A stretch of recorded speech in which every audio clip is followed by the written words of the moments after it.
You wrote that Wilders understands that culture and demographics are our destiny. We cannot restore our civilization with somebody else's babies. This is being condemned by many regions of American politics and citizenry. What did you mean? Well, of course, I meant exactly what I said, as it always is the case, Chris. And to expand on that a little further, I've been to Europe and I've spoken on this issue, and I've said the same thing as far as 10 years ago to the German people and to any population of people that is a declining population that isn't willing to have enough babies to reproduce themselves.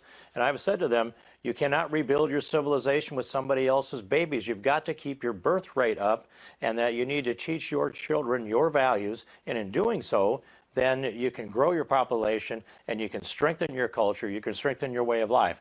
And that's not happening in any of the Western European countries. France comes the closest to having a birth rate that's a replacement rate, but it's a clear message that we need to get our birth rates up, or Europe will be entirely transformed within a half a century or a little more. And Geert Wilders knows that, and that's part of his campaign and part of his agenda. Right, but if you want to apply that kind of thinking to America, it seems like a complete contradiction of what we're all about. I mean, this is the melting pot. We are known by those countries that you just mentioned as the bastion of diversity. It is an unqualified strength for us, and it sounds like you're trying to kind of white cleanse our population and saying somebody else's babies. I think that means me, Congressman. I'm only second generation in this country. Who's somebody else's babies?